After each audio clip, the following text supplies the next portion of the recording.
Vox Hermes, student-made podcast presenting everything from taking care of your health to current events and advances in medicine.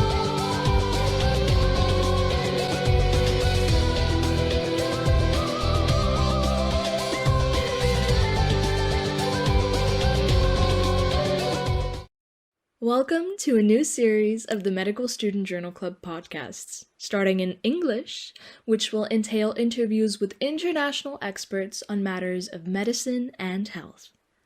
Today, we are talking about painkillers, specifically those treating severe chronic pain. Traditionally, morphine was, and still is, one of the most effective painkillers for a range of issues spanning from post-operations and serious injuries, to cancer and heart attack pain, and is even used as a last resort when weaker painkillers no longer work. Part of the reason why it is better than anything else is because most painkillers have an upper threshold, meaning that at a certain dose, they are ineffective.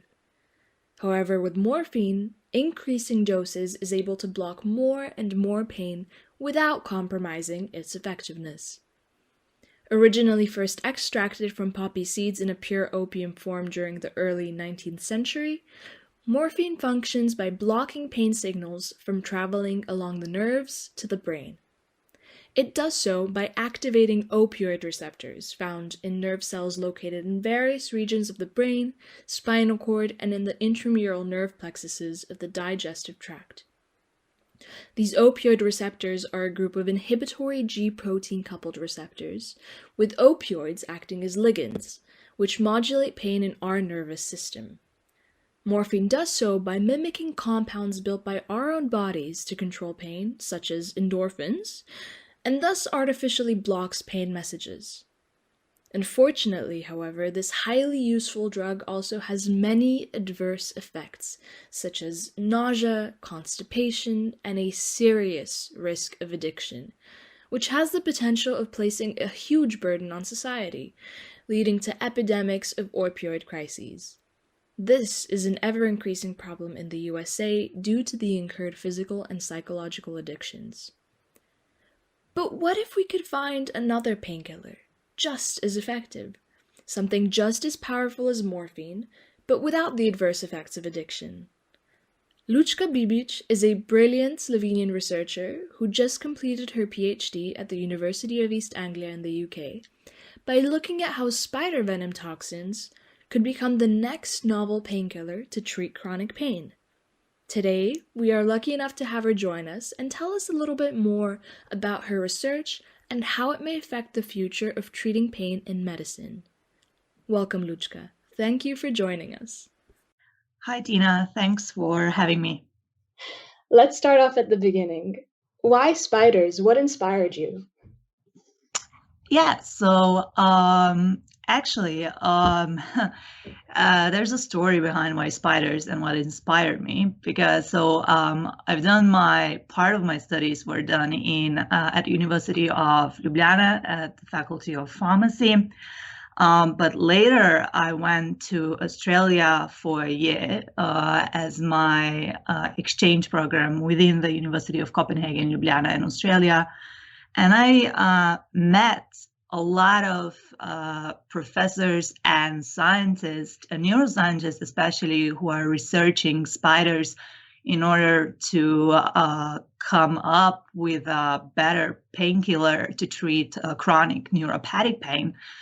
And they all had all these like highly esteemed professors somewhere in the corners of Australia, living in corners of Australia, had all these different spiders crawling around in their labs, and they were actually using them, so milking them and getting them the venom out of these spiders in order to see whether the composition of this venom might actually come in handy when treating chronic neuropathic pain. So that was actually my inspiration of why I started becoming interested in that area. Not so much for the hairy spiders, but mostly because I was just fascinated that we can actually, that there's this tiny little toxin that's hidden somewhere in the spider venoms that might actually help to treat chronic neuropathic pain. Are these special spiders? Are they a special breed? Does it depend where they come from? Are they native to Australia? How may their scarcity or abundance affect the degree to which we may be able to make this medicine more widespread? All right. So so the spiders I'm talking about are mostly, so I've been mostly working with tarantulas, and we have different species of tarantulas, and also it depends really the composition of that venom, which when I say venom, you can easily imagine it as a cocktail of different compounds, of different toxins, different molecules, big and small. But the composition of that venom really depends on the spider gender, on their age, or where do they come from. So the majority of spiders I've been working with, so the majority of tarantulas, they come directly from either Australia or they were native to Brazil. But mostly, but at the beginning of my studies, so I've been working with 25 different species. So altogether, that was more than 300 spiders. And then that boiled it down as my research progressed, and as we found out that more, and we learned more about the composition and which toxins play a crucial role in treating chronic pain, or at least kind of inhibiting these signals that you were talking before. So we found out that, out of these 300 spiders, they're mostly 5 or 6 with some very interesting compositions, and all of them were native to Australia. From what I understand, you were looking for a structurally different mechanism compared to morphine for fighting off pain. What biological mechanisms are involved in how spider toxins affect nerve cells as opposed to morphine? So we have these toxins in spiders. If I maybe first describe a bit of rationale behind that, was that when spider preys, they're hungry and they want to go for some frogs or some smaller animals or even insects. And the way they prey is they basically inject their venom, and that kind of shuts down the whole nervous system of that particular prey.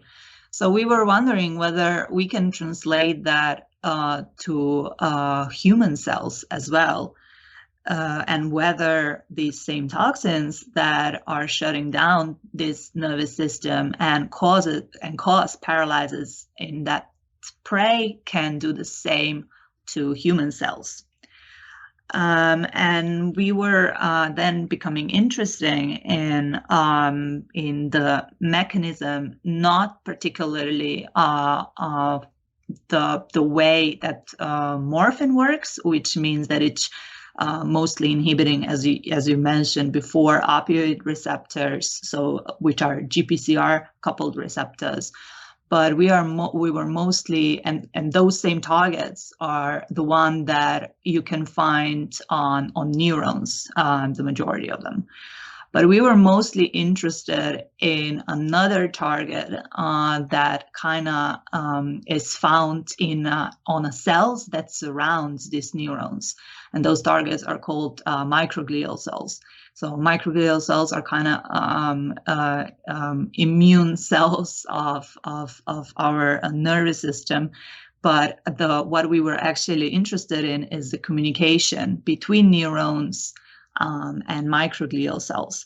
And because the target that we found that one of the toxins might potentially work on actually lies not on neurons as GPCRs, but actually lies on microglial cells, we then found out the mechanism that actually the communication between neurons and microglial cells is actually very important, if not significant, when it comes to people perceiving the way people perceive chronic pain and the duration and the persistency of the pain itself.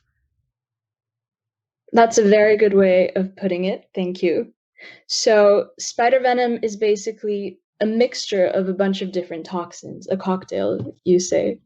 You having the job of finding the one that affects nerve cells and shuts down pain. Is there a toxin which you have seen works best, or is it a matter of finding a single toxin, or do several toxins work synergistically? Yeah, actually, that's a very interesting question. Yeah, actually, what we found out, we went into that research thinking, we're going to find a couple of them, but maybe a couple of them working on different targets. But what we actually found out is that at the end of the day, we found, that we have different compounds, different molecules in that same venom. So there can be small molecules, with small molecules, I mean something small as a caffeine molecule, for example, or we can have like big molecules such as peptides and proteins. But at the end of the day, we found that, or at the end of my PhD at least, we found that the majority of these big and small compounds work in sync. Meaning that they work really nicely when we were injecting, or when we were experimenting with both of these compounds together, rather than them working independently on their own. This treatment is not supposed to have the adverse effects of morphine, such as addiction.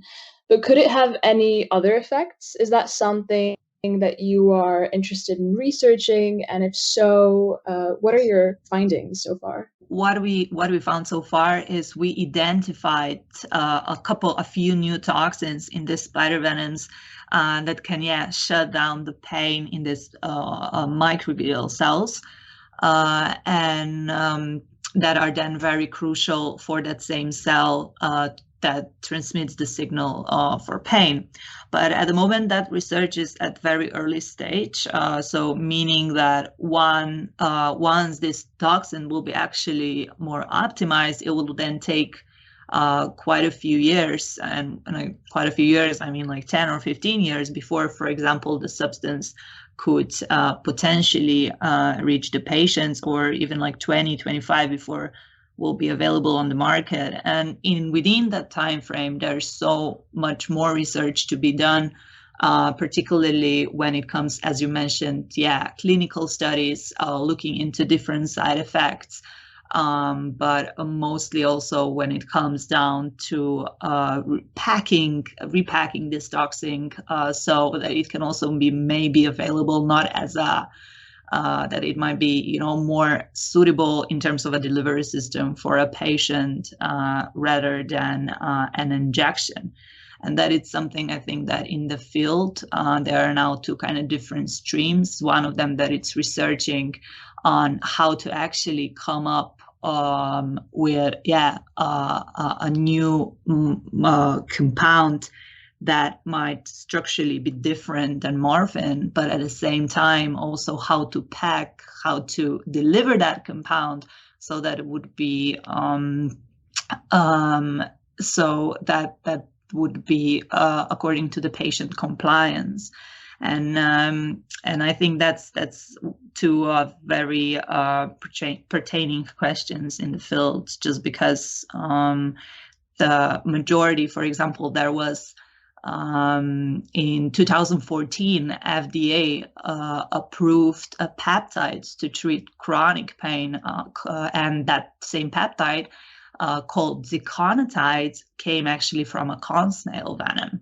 So the notion that the venoms and the spiders or the corn snails or even snakes that are out there that can benefit medicine is not new. But I think that what is very challenging is then to kind of pack and deliver that same toxins as, for example, ziconotide, which is only available as an injection, to repack it as some sort of a more oral delivery system, like a pill, so that it might be also more useful in that case for patients using it on a larger scale. Amongst many things, in 2019, you were awarded with the Future Leaders Award given out by the American Chemical Society. First of all, congratulations. Thank you very much. One of the reasons for you obtaining this award has to do with your creation of a virtual reality game called Bug Off Pain. This basically created an avenue through which non-scientists can access and understand your research. Tell us a little bit about how this is benefiting you and the general public, and how gamification is changing science communication. Do you think there is a potential use there? Yes, absolutely. I think in every area of research or every area of science, gamification can be applied, definitely with some thought. But I definitely see a huge potential there simply because we found that people learn better with play, and gamification is really like such a great platform in which you can have both. You can have play. You learn with narrative. You learn with as you play a game, and you learn probably also unconsciously, which is the best way to learn.